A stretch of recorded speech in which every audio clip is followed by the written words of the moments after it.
ዱባይ የረገጠን ሰው ይዘህ መታ አታውቅም። ለምን? ህጉን ስለማያውቅ አርፎ ይሰራል። በእነሃዊ ስለተማርክ እነሃዊም አልተቀመጡም። ለምን? የምታረገው ነገር መልካም አይደለም። አንተ የሚሰሩትን አትሰጥም።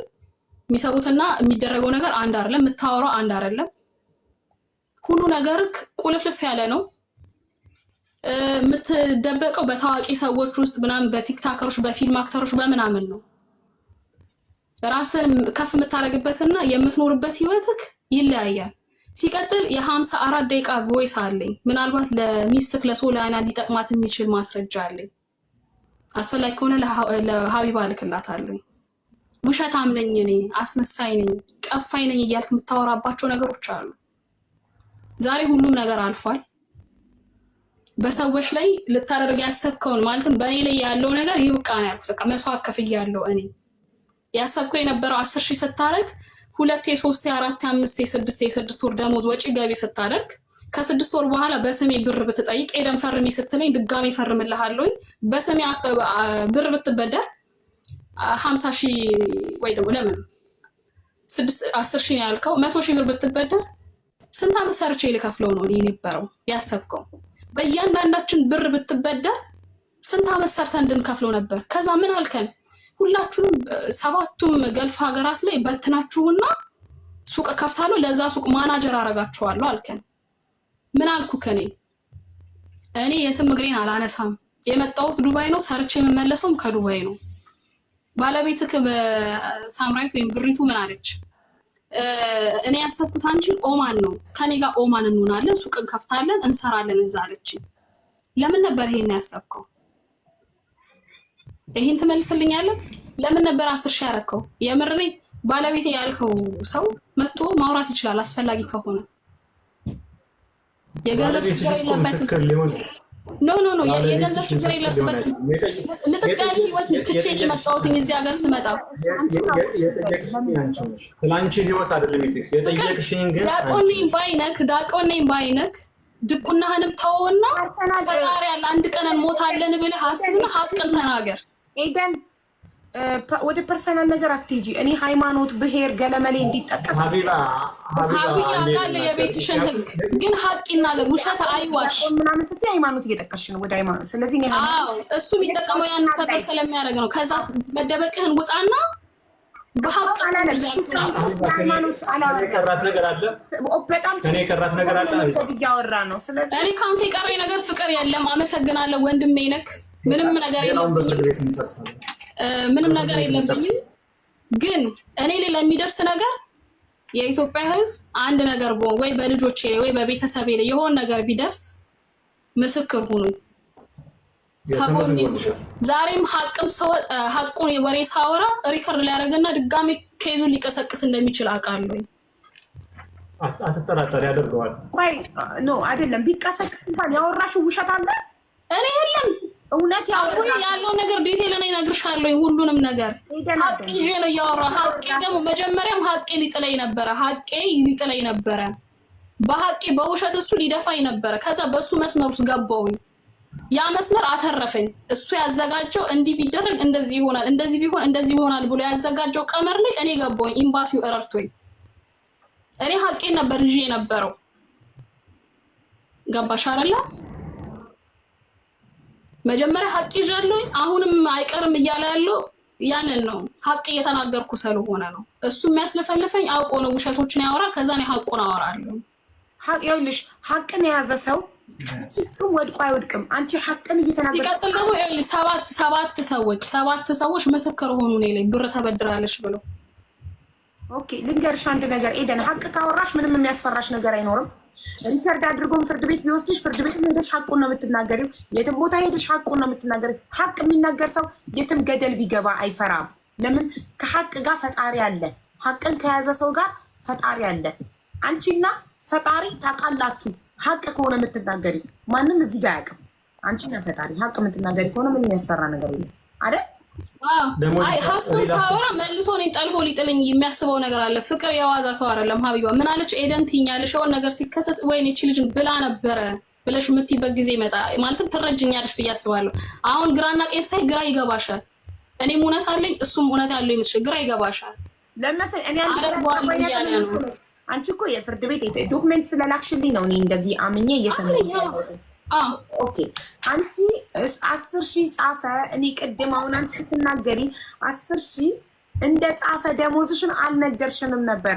እሱ 10,000 ጻፍኩላት ድንገት ባሌንና ልጄን ላምጣ ስትለኝ ደሞዟን 10,000 ጻፍኩላት ካለ በኋላ ነው አንቺ 10,000 መጻፉን የነገርሽን እና ለዛ ለምን ቀድማ አልተናገረችም? ለምን ቀድመሽ አልነገርሽም? ቀድሜ ያልነገርኩሽ ምክንያቱ ሀቡዬ፣ ቀድሜ ያልነገርኩሽ ምክንያቱ እዚህ ጋር ሪከርድ ይደረጋል። እሱ መልሶ ክሱን ሊቀሰቅስ ይፈልጋል። ምክንያቱም መጀመሪያ በሀቄ ሲሄድ ፓስፖርቴን ደሞዝ የሚቅርብኝ ያልኩት ፓስፖርቴን እና ካንስሌሽን ስጠኝ ስል 28,000 ብር ተበድራለች። 20,000 ብር ብድር 8,000 ስልጠና ብላለች ብሎ አለ። ገባሻ? ከዛስ ኤምባሲ ሊያናገረው ስለተደችበትን ዶክመንት አይጠይቅም ፍርድ ቤት። ዝም ብሎ ስልጠና ሲል ፍርድ ቤት 7 ሰው ምስክር አቀረባ። 7 ሰው ይልሽ ኢዮብ ገብረስላሴ አላቀውም፣ ሂሩት በቀለ ጌቱ አላቃትም። ልንገርሽ ፍርድ ቤት በሰው ምስክር ብቻ እኮ አይሰማም፣ ዶክመንት ይፈልጋል። ለምሳሌ የሆነ ሰው የሆነ ስልጠና ከወሰደ ሄዶ የተመዘገበበት የከፈለበት ደረሰኝ አለ። የስልጠና አሁን ምንድነው ያሰለጠንካ ሲባል እንትን ነበር ምንድነው ይሄ ምርመራ የሚመረምሩ ብር ተከፍሎ 400 ድርሃም ነው ምናምን ተከፍሎ ከሱም ከኔም ወገን ምርመራ የሚያደርጉ አሉ። ምን እንደሚባል ስሙ ጠፋብኝ። እነሱ አሁን ከሱም ከኔም ምርመራ ሲያደርጉ ነበር ለረጅም ጊዜ ማለት ነው። ጥያቄ እየጠየቁ ነው። ምርመራው ምንድን ስለምንድን ነው? ብር ተበድራላችሁ ወይ እንዴት ዶክመንት አስገቡ፣ ነገሮች ማጣራት ማለት ነው። በዛን ሰዓት ላይ ያስገባው ምንድነው የተበደረችው ብሎ ሲለው ማነው ያስተማርካት ምንድነው ሲባል ላስተምራን ነበረ ስልጠና ውድቅ ሆነበት ማለት ነው። ከዛ 20,000 ብድር የተባለው ደግሞ ለእናቷ ተሰጥቷል። ለዛ ሰዎች ደግሞ 7 ሰው ምስክር ብሏል። ለምሳሌ ኢዮብ ገብረስላሴ የማውቀው ሰው አይደለም። ሂሩት በቀለ ጌቱ አላቃትም። አማኑኤል ማሞ በላይ አማን እያነበብሽ ነው የምትነግሪኝ? ከዶክመንት ስማቸው አላቃቸውም። የማውቀው እኔ አማንን ብቻ ነው። አማንና ሌላ አማን የሚባሉ 2 አማኖችን ነው የማውቀው። ሌሎቹ የመጡ 7 ሰዎች ከየት እንደመጡ 3 አንድም አለች አብራኝ የሰራችው ኤደን የምትባል ኤደን ሳሃሉ ምስክር ሆኖ ወረቀት የገባ ማለት ምንም የማውቀው ነገር የለም። ምንም ለእናቷ ካሽ ሰተናል። ለእናቷ የሰጠችው ደግሞ ህሩት የምትባለዋ ሴት ነች። 300,000 የኢትዮጵያ ብር 300 ምናምን ሺህ የኢትዮጵያ ብር።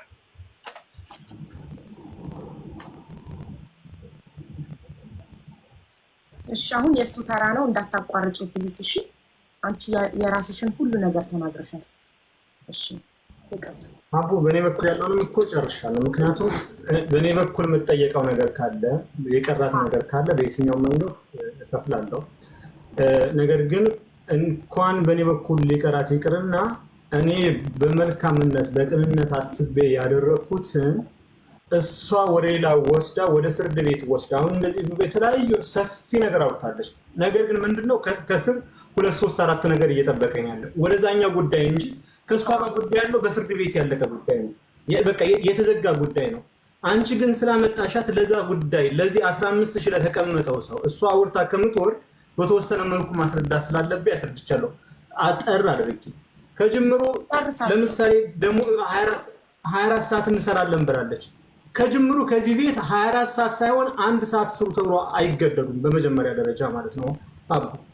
ምክንያቱም ደሞዝና ኮሚሽን የተደረገበት ዋናው ምክንያት ሲሰራ ያገኛል፣ ሳይሰራ ያገኛል። አለቀ። ለምሳሌ በወር ከ3,000 እስከ 5,000 ድርሃም የሚያገኙ ልጆች አሉ። ተኝቶ የተቀመጠ ደግሞ 800 ብር 900 ብር 1,000 ብር የሚያገኝ ለምሳሌ በወር 5,000 አዲስ ዓመት አካባቢ እስከ 8,000 ድርሃም የሚሰሩ አሉ በኮሚሽን ማለት ነው።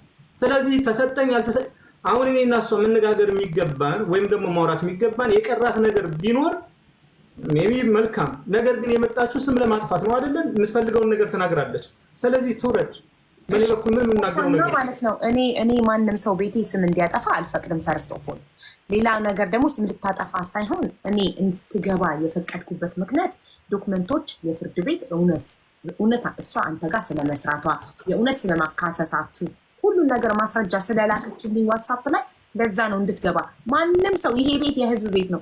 ማንም ሰው መጥቶ ሀቢባ ተበድያለሁ ስሚኝ፣ ወይንም ሀቢባ እኔ ላይ የደረሰው ነገር ማንም ላይ እንዳይደርስ እቤትሽ አስገቢኝ ስሚኝ ካለኝ ማንንም ሰው አስገባለሁ። እቺ ልጅ ያስገባኋት እኔ ላይ የደረሰው በደል እየደረሰበት ያለ ሰራተኛ ካለ ድምፅ እንድንሆነው እንዲሁም እኔ ላይ የደረሰ ነገር ማንም ላይ እንዳይደርስ በእኔ ይብቃ ብላ ድምፅ ሁኔን ስትል እኔ ማንንም ሰው መከላከል እኔ ገለልታዊ ወገን ነኝ። ማንንም ሰው ደግፌ ማንንም አልወቅስም። ማንንም ገባችሁ? ስለዚህ እቺ እህት ውሸቷን እንዳይሆን እውነት ሰርተሻል፣ እውነት ታውቂዋለሽ ብዬ ዶክመንቶች ከላከች በኋላ አስገብቻት። አንተ ምን አልኩ መጀመሪያ? ይቺን ሰው ኤደንን ታውቃታለች? አዎ ስትለኝ ነው እንድትናገር ራሱ የፈቀድኩላት። የማያውቅህ ሰው በውሸት አንተ ጋር ያልሰራ ሰው በውሸት መጥቶ ስምህን እንዲያጠለሽ በፍጹም አልፈቅድም። ግን የእውነትም አንተ ጋር ስለሰራች አንተም አዎ አውቃታለሁ ስላልከኝ ነው ያስገባኋት። እንደገና ስለ ንጽህና ስለምታመን አንተ በራስህ ስለምትተማመን ማንም ተበድያለሁ የሚል አካል ካለ ይግባና ይናገር ስላልከኝ አይደል? ስለዚህ ይቺ ልጅ የደረሰባትን ነገር ተናገረች። ዶክመንቶች ደግሞ የእውነት ስለመካሰሳችሁ አቅርባለች። አንተም ጉዳዩን አምነህበታል። ግን ምንድን ያልተማመናችሁት እዛ ጋር እኔ 10,000 የጻፍኩላት 10,000 ድርሃም ባሏንና ልጆቿን እንድታመጣ ነው የምትለው። እሷ ደግሞ አይደለም ወደ ኦማን ሊልከኝ ስላሰበ ነው። እንደዛ ነው ሊልከኝ ስላሰበ ደሞዙ የተደረገበት ነው የተጠይቀው። እኔ ምን አለኝ፣ ቤተሰብ ማምጣት ብትፈልጊ ወደ ውጭ ሀገር መሄድ ብትፈልጉ የሆነ ነገር ይመቻችላችኋል ለእናንተ አስቤ ነው ሲል ጸጥ ነው ያልኩት። ከዛ በኋላስ የሆነውን ነገር ሳይ ግን ነገሮች የተገጣጠሙብኝ። ብር ወጪ ገቢ እንደሚደረግ እንኳን እኔ አላውቅም ነበር። ያወቅኩት እንጂ ክስ ላይ ሆኜ ነው ያወቅኩት። ጥሩ። ስለዚህ ማለት ነው አንድ አሰሪ የሰራተኛውን ደሞዝ ሀይ ሲያደርግ ነው ሎ ሲያደርግ ነው ለሱ ያለው ጥቅም እኔ አላውቅም። እውቀቱ በሌለኝ ጉዳይ ደግሞ አስተያየት አልሰጥም። ገባሽ? እኔ ጉዳት እንዳለው ነው የማውቀው። ትልቅ ካደረገ ደሞዙ 100% ጉዳት አለው፣ 100% ጉዳት አለው። እና የአገልግሎት ላይ መጨረሻ ላይ የአገልግሎቱ ይበዛበታል። ሁለተኛ ከዛ ሰራተኛ ጋር ተጣልቶ ሄዶ ቢከሰው የሚከፍለው ደሞዝ በዛ ልክ ነው፣ በጻፈው ልክ ነው። ስለዚህ አሰሪን ይጎዳል ብዬ ነው ማሰበው። ጥቅም ካለው አላቅም። የምታውቁ እውቀቱ ያላችሁ ሰዎች ካላችሁ በኋላ ትነግሩኛላችሁ። ጥያቄ ያለኝ ሀቡዬ፣ እሺ 10,000 ለምን አደረክ ደሞዜ? አንድ ሁለተኛ ቼክ በስሜ ለምን አወጣ? ለምን ራሴን አስፈረምከኝ? ለምን 20,000 ብለህ ድጋሜ ያልተበደርኩትን ገንዘብ ተበድራለች አልከኝ? እነዚህ ነገሮች መልስልኝ። በቃ አሁን ሚውት አርጊስ ሚውትሽን እንዳታበሪ ከዚህ በኋላ ኦኬ። የመለስኩልሽ በደንብ ይገባሻልም ትረጅኛለሽ እንጂ ማስባለሁ። 100% አንቺ በድርጅቴ ስትኖሪ ለድርጅቴ ጠንካራ ሰራተኛ ነበርሽ። በየትኛውም መንገድ በምን መልኩ ጠንካራ ሰራተኛ ብቻ ሳይሆን የማይሰሩትን እንኳን ኮንትሮል ታደርጊ ነበር በየትኛውም መንገድ። ፍቅር መጀመሪያ የመጣሽው በቪዚት ነው። ለ3 ወር ያክል ኦቨርስቴይ ገብተሽ 7 ተሚም ተደርገሽብኝ 7,200 ብር ከፍዬ እንዳስነሳውልሽን ታውቂያለሽ ብዬ ተስፋ አደርጋለሁ። 3,000 ምናምን ብሎክ ማስነሻ የኦቨርስቴይ ምናምን ተደርጎ ያን ወደ 7,000 ብር ከፍቼ ወደ 7,000 ብር ከፍዬ ብሎክሽን አስነስቻለሁ። አጠቃላይ ከኦቨርስቴይ ጋር ማለት ነው። አይዲሽ ሊሰራ በሚልበት ሰዓት ላይ እኔ በድርጅቱ በጣም ደስተኛ ነኝ። በድርጅቱ ሲሆን ግን ልጄ ትናፍቀኛለች። አመት በመጣች ቁጥር ትዝ ትለኛለች። ስለዚህ ልጄን ማምጣት እፈልጋለሁ። ልጄን ካመጣውን ባሌን ማምጣት እፈልጋለሁ። ስለዚህ ደሞዜን ከፍ አድርገህ ብትሰራልኝ እነሱ አይዲ ያለምንም ክፍያ መስራት ስለ አይዲ ለምሳሌ ከ5,000 ብር በላይ ከሆነ ነው ለልጅሽም ለሌላ ሰው መስራት የሚቻለው ማለት ነውና ይሄን ነገር አድርግልኝ አለች። ስንት ላድርግልሽ? እሷ በጠየቀችው መሰረት ነው ያደረኩት። እሱም ብቻ አይደለም እግዚአብሔር ምስክሬ ወደ አውሮፓም ጭምር መሄድ ብፈልግ እንኳን ከፍ ያለ ነገር አድርግልኝ ስላለች አደረኩላት። በዋናነት ደሞዟ ከፍ ያለበት ይሄ ነው። ሁለተኛ ቼክ ላልሽው ጉዳይ ሰው አንዴ ሊሸወድ ይችላል። 2፣ 3፣ 4፣ 5፣ 6 ጊዜ ሊሸወድ አይችልም። በየትኛውም መንገድ አንቺ ታነቢያለሽ። አማርኛም እንግሊዘኛም ፐርፌክት ነሽ። በየትኛውም መንገድ ከዚህ ጋር ሰዎችን ለመሸወድ አትሞክሪ። በየትኛውም አማርኛም እንግሊዘኛም ታነቢያለሽ። በየወሩ ደግሞ ስትወስጂ ትፈርሚያለሽ በየትኛውም መንገድ። ከዛ በመቀጠል ቼክ ሲመጣ አይዲ ሰተሽ ነው ፈርመሽ ነው የምትቀበዩ። ቼክ ስትቀበይ ኦንላይን ስታዥም ይሁን በምንም ይሁን አሻራ ሰተሽ የፊት ሰንሰር ሰተሽ ነው። በየትኛውም መንገድ በምንም መልኩ በዋናነት ቼክ ያዘዝሽው ቤተሰቦችን እማመጣበት ገንዘብ ስለሚያስፈልገኝ ገንዘብ ስትይ በምን እንተማመናለን ስልሽ ቼክ እሰጥሃለሁ። ቼክ እንዲታዘዝልሽ ቼክ የሚያዘዝሽው ብር ከመቀበልሽ በፊት ለኔም ዋስትና ጋራንት ለመስጠት ነው ቼክ ያዘዝሽው። ምክንያቱም ህሊናሽም አይምሮሽም ልቦናሽም ያውቀው።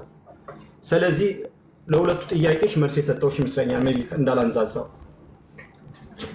ሰው መልስ ለሰጠው ጥያቄ ያለኝ አሁንም ይቅርታ። እሺ ለኔ 7000 ተሚን ተደርጎባት ያለው ቪዚት ቪዛ ላይ ስንመተን ካልተቀየረ ኦፍ ኮርስ ብሎክ ነው የምንሆነው። ምክንያቱም ሲስተሙ ወዲያው ነው ሪጀክት የሚያደርገው ከጊዜሽን ስጨርሽ ማለት ነው። የኔ ችግር አለም ቅድሚያ ከማለቁ በፊት አሳውቁኝ ብሎ ነግረነዋል። ሁላችንም አብረውኝ የመጡም ልጆች አሉ። የኔ ችግር አለም። ሁለተኛው እሺ ለኔ ባሌና ልጆቼን ምክንያት አደረክ። የሌሎቹስ ደግሞ የነጫልቱን ስቴትመንት አለኝ የባንክ ስቴትመንት የእነሱንስ ለምን አደረክ? ለምን በስማቸው አወጣ? ለምን በስማቸው የወጣውን ቼክ እነሱንም ለምን አስፈረምካቸው? የ80,000 70,000 50,000 ያስፈረምካቸዋል። ለምን በማንም ስም አላወጣውም? በማንም ሰው አላስፈረም። ማስረጃ አለኝ እኔ እልክልሻለሁ ሀቢባ፣ የባንክ ስቴትመንት እልክልሻለሁ። የፈረሙበት ደግሞ አይኔ ያየው የፈረሙበት አለ። መጥተውም ነገሩኝ። ደብተር ላይ ፈረምን ምንድን ነው ብለው ጠየቁኝ። የጫልቱ ነው ጫልቱ አስገብኝ እያለች ነው እኮ እሷ ራሱ ኮንታክት አድርገኛለች። ማስረጃ አለኝ ሁሉ ነገር አለኝ አላት። ግን አሁን ራሱ አስገቡኝ እንዴት ልግባ በምን እያልሽ ቁጥር ነግሬያታለሁ። እሺ ቦታ አስገቧት እስቲ እንትን ጊፍት መስጠት አትችልም። ለዛ ነው እሺ የኔ እሺ ባካፕ አካውንት አውርጄ አስገባታለሁ። ኖ የተያያዘ ነገር ነው ፍቅር ወንድሜ። ምን አለ መሰለህ የተያያዘ ነገር ነው። የኔን እሺ ባሏንና ልጆቿን ልታመጣ ነው ተባለ። ኔቨር እውነት አይደለም። እሺ እውነት ሆነ ቢባል እንኳን የሌሎቹ ለምን ደሞዛቸውን ከፋረክ? ለምን በስማቸው አወጣ? ለምን ወጪ ገቢ ያደረክ? ከዛ ለምን የኔ ክስስከስ ወዲያውኑ ሲስተሙን ለምን ቀየርከው? ለምን ወዲያውኑ አጠፋህ ሁሉንም ነገር? አዳምጪ እሺ ገንዘብ የሚያወጣው ራስህ ነህ። ማሽን ቦታ አለ፣ ያወጣህበት ቦታ ቁጥሩ፣ ሁሉም ነገር ስቴትመንት፣ ሁሉም ዶክመንት አለኝ። አሁንም ስታወሪ ያወጣህ እያልሽ አይደለም፣ ለምን አደረክልን እያልሽ ጠይቂ። ኖ አልልህም። አልጠየቅኩህማ። አቤት አልጠየቅኩህም። አርግልኝ ብዬ ስላላልኩ ለምን አደረክልን አልልህም። ለምን አደረክ የሆንከው ነገር ለምን አደረክ ያንን ነገር እያልኩ ጠይቀሽኝ አልጠየቅኩም። እሺ እኔ ጠይቄ ከሆነ ለምን የነጫልቱን ደሞዝ ከፋረክ? ለምን በስማቸው ቼክ አወጣክ? ለምን ቼክ ሊያስፈረምካቸው? እኔ ቼክ አላወጣሁም። ፐርሰናል ማለት ነው እንዴ? ድርጅቱ እኮ የኔ አይደለም ያንተ ነው ድርጅቱ። ድርጅቱ ዛሬ የኔ ኮንፈረንስ ስላንቺ ፐርሰናል ይመለከተኛል። ድርጅቱ ቼክ ሁሉም ቼኮች አንተ ጋር ለምን ተቀመጡ? ከኔ ጋር የተቀመጠ ቼክ የለም። ለዛ ምስክር ደግሞ ከኤምባሲ የተሰጠኝ ምስክር ወረቀት አለ። ሀቢባ አሁን አየሽው ተርጉሚው በእንትኑ እባክሽ እህቴ። እኔ አረብኛ አነባለሁ ችግር የለም። እሺ አመሰግናለሁ። ለምን የነጫልቱን ፓስፖርት አልሰጠህም? ሰጥቻለሁ። አልሰጠክም። ይመጣው ይክሰሱ ፍርድ ቤት ይደርሳል። ክስ እንዳትከስማ ፊርማ አስፈረምካት እኮ። ይሄ ካንስሌሽን ስትሰጣት ሁለት ወረቀት ነው ያስፈረምካት። የካንስሌሽን አንድ፣ ሁለተኛ ደግሞ ከድርጅቱ ምንም የቀረን ነገር የለም። ምክንያቱም እንግሊዘኛ ማንበብ ስለማይችሉ ቋንቋ አሁንም ድረስ ጫልቱ አትችልም። ቋንቋ የምትችለው ኦሮምኛና አማርኛ ነው። ምንም ድርጅቱ ጋር የቀረን ነገር የለም ብለህ አስፈርመህ ግን ፓስፖርቷን አልሰጠህም። የሚገባኝ አይደለ እንጂ አማከርሻቸው የነበረው ሳያነቡ እንዴት ይፈርማሉ? ሳልሰጣቸው እንዴት ይፈርማሉ? ፍቅር ወንድሜ ስጋዬ ነህ። አንድ ሀገር ነን፣ ኢትዮጵያዎች ነን። እሺ ነገሮችን በቀና ነገሩን ብንፈታው ደስ ይለኛል። በሰዎች ላይ መልካምን ነገር ማድረግ ለነፍሳችን የሚጠቅማል፣ ለስጋችን ቶ እውነትን ተናገር። የኔ 10,000 ብር ልጆቼን ባሌን ለማምጣት ነው ብላ ስላለችኝ የእነሱስ ምናቸውን ሊያመጡ ነው? ካሽ ድሮ ላይ ራስ ነው ወጪ ገቢ ስታደርገኝ ነበር የእነሱን ራሱ። ከዛ በኋላ ነው እኔ ክስ ስከስ ሄደክ እንዲያወጡና እንድትቀበላቸው ታደርገ የነበረው። ለምን በየትኛው መንገድ በምንም መልኩ የአንቺንም ቼክ ሆነ የእነሱንም ቼክ ሆነ የማንም ቼክ ይሆን እኔ አላዘዝኩም። እኔ ኦርደር አላደረኩም። እኔ አላስፈርም። ገብቶሻል? እኛ በየትኛው ጊዜ አወጣን? እሺ ሲም የለንም፣ የምንጠቀሙ በድርጅት ስልክ ነው። ለምን ነው ሲም አይኖርሽ? ምክንያቱም ውል አለ። ሲም መጠቀም አትችሉም፣ የግል ስልክ መጠቀም አይቻልም የሚል ውል አለ። ፍቅር ዲዛይን ብሎ ውል አለ። ለፐርሶናሊቲ ሳይሆን የድርጅቱን ከስተመር በድርጅቱ ስልክና በድርጅቱ ሲም ካርድ ብቻ ነው መጠቀም። ኔቨር ሰው እንድናገኝ እንኳን አይፈቀድልም። ምክንያቱም ኢንፎርሜሽን እንዳናቅ ህግ እንዳናቅ ማለት ነው። ይህ ማውጣት አይቻልም የሚል አለ። አሁን ለምሳሌ ጆሮ አይን አላችሁ እያንዳንዱ ነገር ምክንያቱም ሰው እንዳታገኙ የሚደረገው ምክንያቱም 24 ሰዓት ስልካችሁን ይዤ ነው ማድረው ማለት ነው። ፍቅር የምነግርህ ነገር አሁንም የመጣሁትኝ ሀጉዬ ኤምባሲ የሰጠሽ ሰርተክፌት ላይ እሱ እንዳመነ እንዳላበደረሽ ሁሉም ነገር እዚህ ጋር ተገልጿል። አመሰግናለሁ ሀጉዬ። አሁንም የገባሁት የስራ ሰዓቴን ሚስ አድርጌ ለማናጀሬ ቮይስ ልክ ያለው እንደማረፍድ እዚህ ጋር ሰዓቴን ራሱ እያጠፋ ያለሁት ምንድን ነው? ይሄ ነገር በእኛ ይብቃ። አንተ ለራስ ህይወት እንደምታስበው ፍቅር ወንድሜ ነክ አንተ ለራስ ህይወት እንደምታስበው እኛም ህይወት አለን። እኛም ለራሳችን ነጋችንን ብለን ሰው ሀገር ላይ ሁላችንም የተሰደድ ነው። በሰው ላይ ሰው ሊያልፍለት አይችልም። ሰው ሊያልፍለት የሚችለው በራሱ በላቡ በራሱ በጣረው በሐቁ ነው ሊያልፍለት የሚችለው። እኛም መጠቀሚያ አታድርግ። ምንም የማያውቁ ልጆችን ከኢትዮጵያ እያመጣህ መጠቀሚያ አታድርግ። ይብቃ በቃ። ፍቅር ዲዛይን በፊት የሆነ ሰዓት ላይ ሰርቷል፣ አሁን ቀዝቅዟል። በቃ እናንተም አሁን እዚህ 10 ምናምን ሺህ ሰዎች አላችሁ፣ ግዙት፣ ቢዝነሱን ይስራ። በእኛ ግን አይጠቀም፣ በእኛ አትጠቀም። እኔ ወጥቻለሁ፣ በሌሎች ልጆች ምንም በማያውቁት ላይ አትጠቀም። ይበቃሃል ይሄ ድራማ። ኦኬ ስለዚህ አመሰግናለሁ ሀቡዬ፣ እኔ ጨርሻለሁ። ሌላም ነገር ካለ ጥያቄ መጠየቅ ትችላላችሁ። አለ መልሶልሻል አይደል? ለምን 10,000 አደረገ? አትጋቢ መልስ አይደለም ነግሮሻል። ያው ብታምኝበት ባታም ለመልሷል። ሁለተኛ ጥያቄ ደግሞ ምን ነበር? ሁለተኛ ጥያቄ ደግሞ ለምን ቼክ አወጣክ? እሱንም ነግሮሻል። ቼክ ያወጣው ብድር ስለጠየቅሽ ለዛ መያዣ እንደሆነ። ሶስተኛ ጥያቄሽ ምን ነበር? ተመልሶ እሺ የኔን ካወጣ የኔን እሺ፣ በእንደዚህ አሁን ለምሳሌ የእሷን ያወጣሁትኝ ቼክ ያወጣችሁን ባንክ ምን ትላላችሁ? የኔን ያወጣከው እሺ፣ ባሌና ልጆችን ሊያመጣ ከሆነ እነሱ ምን አባለሽ? የሌሎቹስ ጥያቄ ነው። ለሌሎቹስ የሁላችን ኬስ ተመሳሳይ ነው። የ7 ልጆች እሺ፣ የሌሎቹን አላወጣውም ብሏል። እኔ የላክሽልኝ ማስረጃ ያንቺ ብቻ ነው። ስለዚህ ሌላ ማስረጃ ያለው አካል ካለ ይምጣ፣ ጫልቱ ትምጣ። እሺ፣ ኤቲኤም ብር ወጪ ገቢ ያደረግከው አንተ ነህ? አላደረኩ። ያስጠይቃል ከጀምሮ የሰውን ሰው አያወጣም። ግን የኢቲኤም የወጣበት አሁን ለምሳሌ ይጣራ እንኳን ቢባል ቪዲዮ ሲሲቲቪ ይቀመጣል። የመንግስት እስከሆነ ድረስ ሲሲቲቪ ይቀመጣል። ሊያወጣ የሚችለው ወይ አንተ ነህ ወይ አማን ነው። ፍርድ ቤት እኮ አቅርበሽዋል። ለምን አላስጠየቅሽበትም? ምክንያቱም እኔ ከአንተ ገንዘብ አይደል የምፈልገው የነበረው ገንዘብ እንዳልተበደርኩ ራሴን ማጽናት።